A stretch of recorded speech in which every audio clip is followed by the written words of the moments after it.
everyone, welcome back to yet another episode of Parsons Productions. In today's episode, we've got some crazy plans. We've got some wild plans indeed. Let me share them with you. So first thing that's on the agenda is we got a package. We got another package yet for the KZ750 modernization build. So right here, it's a rather big one. I have a feeling you guys know exactly what this is. This is, you guessed it, this is a 2005 ZX6R front wheel. That's right, we've got not a used one, but a brand spanking new one. This one right here is gray.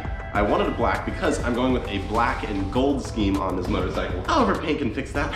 Thinking about painting a gloss black or powder coating. Not sure, leave a comment down below if you want to see this powder coated. Really thinking about going gloss black. I think that's just gonna set it off nicely. We'll do a little unpackaging for you.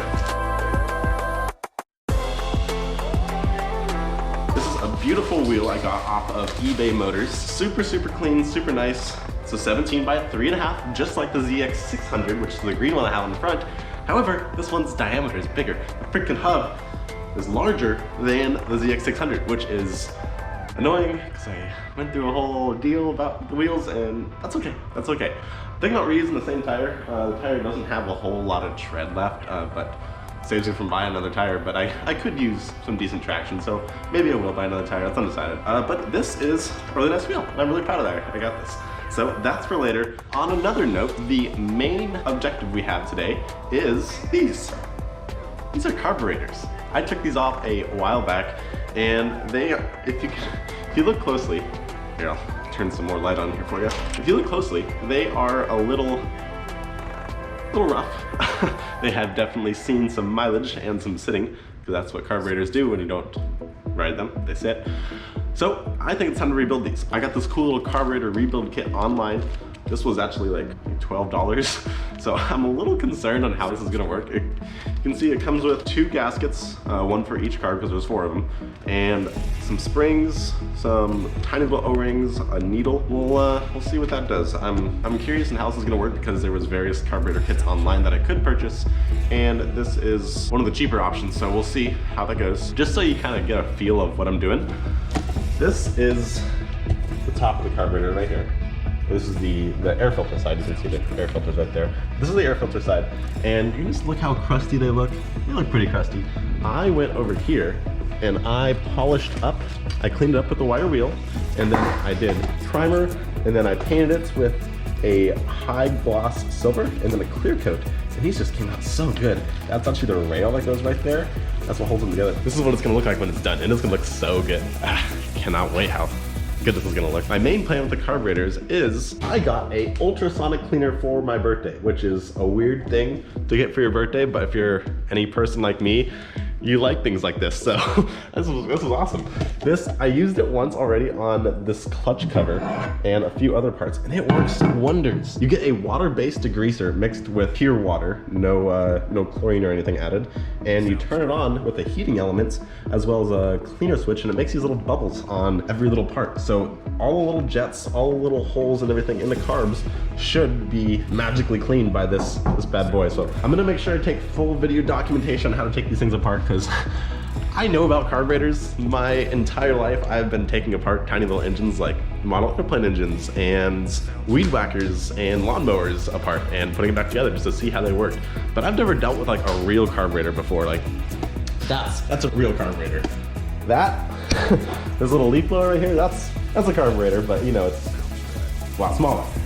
This is my first real application of a carburetor, so I'm really curious how this is gonna work on rebuilding them. Never really fully rebuilt a carburetor, so I'm assuming we're gonna need to undo the bowls and take it all apart, because this whole rack is definitely not gonna fit in there, so I'll have to take it apart into smaller pieces just to fit it in there. And it's gonna be a bit of a challenge, but I'm really excited to see how this works, because this bike definitely could use a carb cleaning, since it was sluggish, it wasn't really responsive on throttle, and it felt like it needed a carb cleaning. So that's our main goal today. Let's get into cleaning these carburetors. Also, I don't know if anyone noticed, but it is way brighter in here, way brighter. I installed these LED light strips from Home Depot. This one I've had here for a little while, but that one's pretty bright. And then we had these dinky little lights around here. and I swapped these out for 2 of them, and it is so bright. Like, that's just 2 of these guys. And I wired it into the switch over here. Dark. Freaking bright. That's just 2 of them. And when we turn the 3rd one on, it gets so much brighter in here. Like, I am so impressed with all the lighting in here. Okay, I did an oil change on the VRZ the other day and I could not see anything over there. So I am very, very stoked that we got all this light. Just a quick tidbit.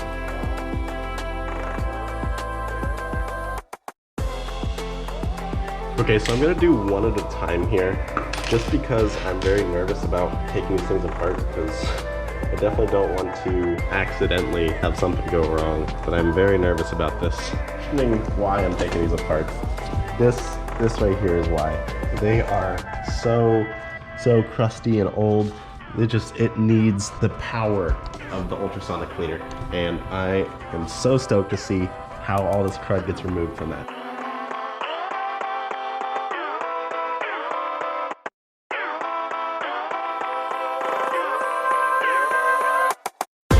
Well, they come off in 2s, so I got 2 of them off right now.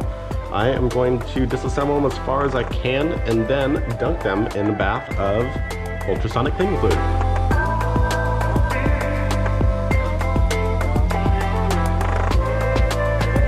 Look at all that. That's the float bowl, and you can see all the crud down in there. And that is probably key to our problems of why things are backing up.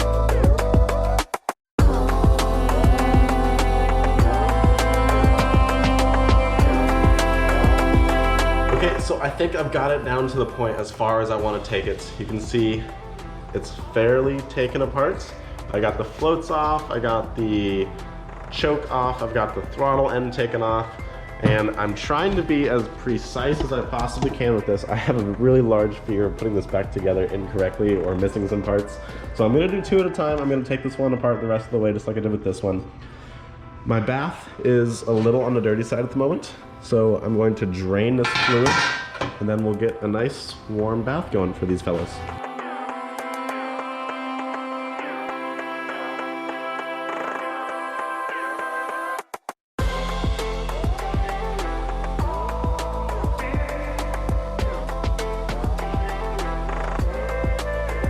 Okay, so the first thing I'm going to do is I'm going to put each carburetor in there. I think I'm going to throw a few more of these parts in there. I'm not really sure what I want to throw in. Good. These things are going to go in there anyway. That should be everything I want to throw. Oh, the bowls. I want to throw the bowls in there too. I could use a smaller bowl, that's for sure. Okay, so everything is in there. I'm going to go ahead and place this in the bath like so.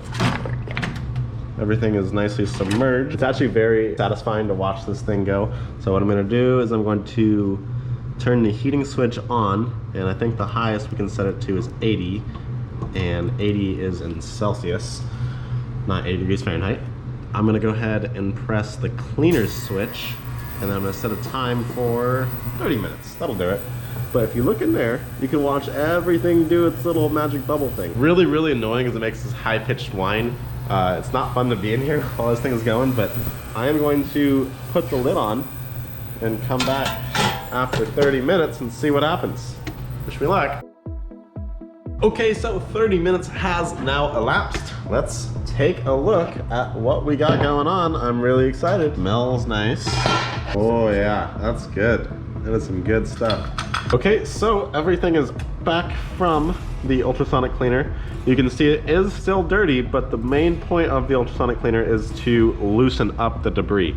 So I'm gonna take a brush to this, maybe a scour pad as well too, and hopefully all that gunk and whatnot should just fall off. Okay, so all the parts are officially cleaned now. You can see I've got my carburetor bodies here. They have been soaking in the bath. I emptied it because I could not get these little guys out. My hand was like burning in there. I tried using tongs, but I couldn't find it. The one thing I'm a little disappointed with is it leaves it kind of like with an oxidized finish. I wanted these bright and shiny, like pure aluminum, and I would probably use some aluminum brightener on this to really bring out the shine.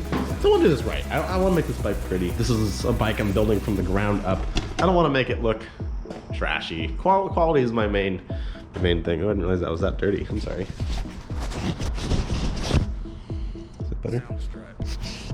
Yeah, that's better. Sorry about that. Anyway, yeah, so these are all officially cleaned. My next step now is to break out my O-ring set, and I'm so glad I bought that. That is very, very handy. It's come in very handy plenty of times. I've cleaned up a lot of the hardware. I've got it all laid out here, pretty precise. So I'm hoping that it'll all just go together somewhat flawlessly and set it all back up. I really nervous about putting this back together incorrectly. I've got my carburetor rebuild kit here as well too. Let's get to reassembling some carbs and then I'll jump on with those guys.